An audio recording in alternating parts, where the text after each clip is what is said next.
Kenapa kami harus dikorbankan dengan masalah ini? Baik, saya sangat menyesal. Kenapa kami harus dikorbankan? AKBP Ridwan Soplanit tanya langsung ke Ferdi Sambo di persidangan. Mantan Kasat Reskrim Polres Metro Jakarta Selatan AKBP Ridwan Soplanit melontarkan pertanyaan langsung kepada terdakwa kasus pembunuhan Brigadir J. Ferdi Sambo di ruang persidangan di Pengadilan Negeri PN, Jakarta Selatan, Selasa, tanggal 29 November tahun 2022. Ridwan Soplanit menjadi saksi dalam sidang dengan terdakwa Ferdi Sambo dan Putri Chandrawati.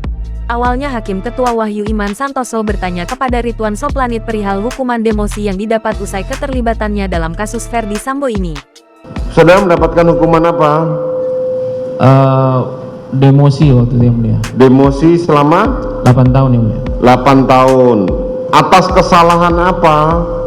Kurang profesional yang mulia. Kurang profesional. Di mana letak tidak profesional, saudara? Mulai dari olah TKP yang mulia. Mulai dari olah TKP.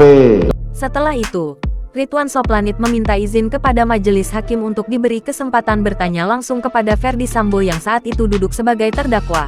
AKP Rifaizal Samuel. Mungkin sebelum saya beralih Ya. ke yang lain, mungkin saya diberi kesempatan buat senior saya Pak Sambo yang mulia Silakan. untuk menyampaikan. Pertanyaan saya ke Pak Sambo, kenapa kami harus dikorbankan dengan masalah ini? Baik. Ada lagi? Cukup. Itu saja. Oke. Majelis hakim kemudian meminta tanggapan dari Ferdi Sambo diungkapkan setelah keterangan saksi lainnya selesai didengar. Melansir Kompas.com, kedipan mata Sambo terlihat semakin sering saat mengucapkan permintaan maaf dan menyebut hal ini adalah murni kesalahan pribadinya. Ada tambahan yang Silakan. terkait dengan pernyataan kenapa saya harus mengorbankan para penyidik. Saya ingin menyampaikan permohonan maaf yang mulia kepada adik-adik saya. Silakan. Karena saya sudah memberikan keterangan yang tidak benar di awal. Dan pada sidang kode etik, di semua proses pemeriksaan saya sudah sampaikan adik-adik ini nggak salah, saya yang salah. Tapi mereka juga harus dihukum karena dianggap tahu peristiwa ini.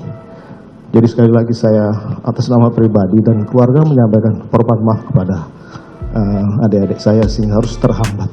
Tidak ada, saya sangat menyesal. Jadi saya sekali lagi mohon maaf. Saya sudah sampaikan ini di depan Komisi Kode Etik yang mulia, mereka tidak salah. Mereka hanya secara psikologis pasti akan tertekan dalam proses penyampaian saya. Saya akan bertanggung jawab, saya sudah sampaikan, tapi mereka tetap di proses mutasi dan demosi sehingga saya setiap berhubungan dengan penyidik dan adik-adik saya ini saya pasti akan merasa goyang dan bersalah. Saya sekali lagi menyampaikan permohonan maaf kepada adik-adik dan anggota. Terima kasih. Baik, itu ya. Permintaan maaf ini sekaligus menjawab pertanyaan mantan Kasat Reskrim Polres Metro Jakarta Selatan AKBP Ridwan Soplanit yang mempertanyakan kenapa penyidik kepolisian harus jadi korban dalam skenario pembunuhan Brigadir J. Sambo mengatakan, permintaan maafnya terkait dengan keterangan bohong yang dia buat untuk menutup pembunuhan Brigadir J. Sambo juga mengaku permohonan maaf seringkali dia sampaikan saat menjalani sidang etik kepolisian. Dalam sidang etik, kata Sambo, sudah disampaikan bahwa kasus kebohongan skenario pembunuhan Brigadir J adalah tanggung jawab dia pribadi bukan tanggung jawab dari penyidik yang turun ke lapangan. Sambo juga menyebut, dirinya sudah meminta kepada Komisi Kode Etik agar tidak menjatuhkan hukuman terhadap para penyidik yang mengetahui kasus Brigadir J.